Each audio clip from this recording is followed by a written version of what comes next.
शादी की पहली रात आपको इस दुआ को पढ़ना कितना ज़्यादा ज़रूरी है, वो आपको इस बात से अंदाज़ा हो जाएगा कि हमारे नबी पाक सल्लल्लाहु अलैहि वसल्लम ने इरशाद फरमाया कि जब तुम शादी के बाद पहली रात में अपनी बीवी से मिलो तो उसकी पेशानी के बालों पर हाथ रखकर इस दुआ को पढ़ना, और जो भी इस दुआ को पढ़ेगा तो उस इंसान की बीवी में जितनी बुराइयां हैं, यानी जिन बुराइयों से आगे चलकर उनके रिश्ते ख़राब हो सकते हैं, उन तमाम बुराइयों से अल्लाह ताला उसकी बीवी को साफ़ कर देगा। दुआ को इस तरह से पढ़ना है, अल्लाहुम्मा इन्नी अस्अलुका खैरहा व खैर मा जबलतुमा अलैहि औज़ु बिका मिन शर्रिही व शर्रि मा जबलतहा अलैहि। तमाम शौहर हज़रात से एक छोटी सी रिक्वेस्ट है कि अपनी बीवी को कभी रोने मत देना, क्योंकि जब बीवी रोती है तो शौहर के जेब से बरकत चली जाती है। उसकी आंखों का एक एक कतरा आंसू का बहुत भारी पड़ता है, यहाँ तक कि शौहर खुद रोने की नौबत तक पहुँच जाता है। और जब दूसरों का बच्चा रोता है तो सर में दर्द होता है, और जब अपना बच्चा रोता है तो दिल में दर्द होता है। उसी तरह जब अपनी बीवी रोती है तो सर में दर्द होता है, और जब दूसरों की बीवी रोती है तो दिल में दर्द होता है। 7 चीज़ें ऐसी हैं जिनसे निकाह टूट जाता है। निकाह आप सल्लल्लाहु अलैहि वसल्लम की अहम सुन्नत है। नबी पाक सल्लल्लाहु अलैहि वसल्लम ने फरमाया, मेरी इस सुन्नत पर जिसने अमल नहीं किया उसका मुझसे कोई ताल्लुक़ नहीं। इसलिए हर इंसान को चाहिए कि वो निकाह करे। तलाक़ के अलावा चंद चीज़ें ऐसी हैं जिनसे निकाह टूट जाता है। अगर मियाँ बीवी में किसी एक की फौत हो जाए तो उनका निकाह टूट जाता है। अगर मियाँ बीवी में कोई एक इस्लाम छोड़ दे या इस्लाम से खारिज हो जाए तो इस सूरत में शरीयत ये कहती है कि बग़ैर तलाक़ के उन दोनों का निकाह टूट जाएगा। जब औरत अपने शौहर से खुला लेना चाहती है और शौहर उनको तलाक़ नहीं देता तो औरत काजी के ज़रिए खुला ले सकती है। अगर शौहर और बीवी का निकाह हुआ हो और दोनों एक दूसरे के साथ रह रहे हों और बाद में उनको पता चले कि ये मेरा रिसाई भाई है या बहन है, तो उनका निकाह वहीं टूट जाता है। याद रखें कि अपनी बेटियों का रिश्ता करते वक्त थोड़ी सी जहमत करके ये भी तहकीक करें कि दौलत में डूबा हुआ शख्स क्या सच में इंसान है कि नहीं।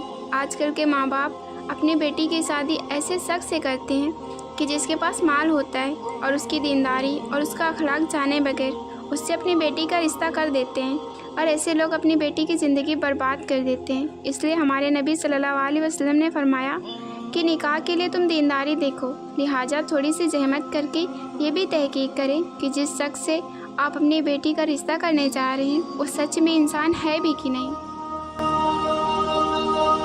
ससुराल में लड़की की इज्जत कितनी होगी ये उसका शौहर तय करता है।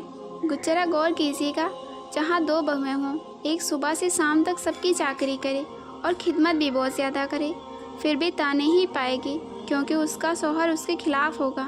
लेकिन वही दूसरी तरफ अगर बहुत सारा दिन आराम करे, काम को हाथ तक नहीं लगाए, फिर भी सभी उसकी तारीफ़ ही करेंगे क्योंकि उसका पति उसके साथ होगा।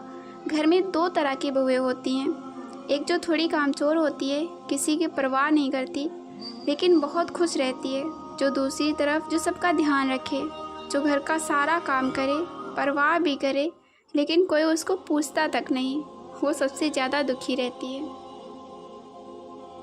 मुस्लिम शादी के 5 बुनियादी नियम। पहला, निकाह मस्जिद में होना चाहिए। शादी में बारात ना लेकर जाएं क्योंकि बारात का जिक्र कुरान और हदीस में बिल्कुल भी नहीं है। लड़का मेहर दे और लड़की मेहर ले। मेहर की तादाद लड़के की हैसियत के मुताबिक होना चाहिए। शादी में लड़की वालों की तरफ से कोई भी दावत नहीं होनी चाहिए। लड़का वलीमा ज़रूर करे और वो भी ऐसा कि जिसमें दिखावा ना हो। जहेज़ में एक सुई भी मांगना गलत है, लेकिन अगर लड़की के माँ बाप कुछ देना चाहते हैं तो वो अपनी खुशी से दे सकते हैं, उसका दिखावा दुनिया में बिल्कुल भी ना करें। जब एक नौजवान की शादी होती है तब वो तैयार होकर 2 रकात शुक्राने के लिए वो मस्जिद जाता है, लेकिन फिर सारा दिन वो फ़र्ज़ नमाज अदा नहीं करता, बल्कि बाज़ दफ़ा ऐसा भी होता है कि फ़र्ज़ नमाज में अभी कुछ वक्त बाकी होता है और दूल्हा तेज़ी के साथ 2 रकात नमाज पढ़कर मस्जिद से निकल जाता है। अच्छे मौके पर अल्लाह का शुक्र करना ये अच्छी बात है, मगर फ़र्ज़ नमाज आप जानबूझकर छोड़ते हैं, उसमें जो अल्लाह की नाशुक्री होती है वो सिर्फ 2 रकात नमाज नहीं, आप 2000 रकात भी पढ़ लें फिर भी उस नाशुक्री की तलाफ़ी नहीं हो सकती। निकाह का दिन था। लड़की ने अपने उस लड़के को कॉल की जिससे वो मोहब्बत करती थी। اور اس سے کہا کہ میری شادی ہے اور میری شادی میں ضرور آنا۔ جب نکاح کا دن تھا اور جب نکاح کا وقت ہوا تو وہ لڑکا لڑکی کے سامنے کھڑا تھا۔ وہ لڑکا اس لڑکی کی دی ہوئی انگوٹھی پہن کر آیا تھا جو کبھی اس لڑکی نے اس لڑکی کو دی تھی۔ جب مولوی صاحب نے پہلے قبول ہے کہنے کو کہا، لڑکی کانپتی ہوئی آواز میں بولی قبول ہے۔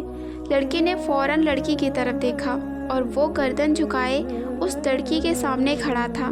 مولوی صاحب نے دوسرا قبول ہے کہنے کو کہا تو لڑکے نے انگوٹھی اتار دی۔ جب لڑکی نے تیسرا قبول ہے کہا تو لڑکے کی آنکھ سے ایک آنسو نکل کر اس کے رخسار پر آ گرا۔ اس لڑکے کے ہاتھ سے انگوٹھی گری اور وہ وہاں سے چلا گیا۔ اے بنت ہوا، ایسے کسی کی زندگی میں جا کر اس کی زندگی برباد نہ کر۔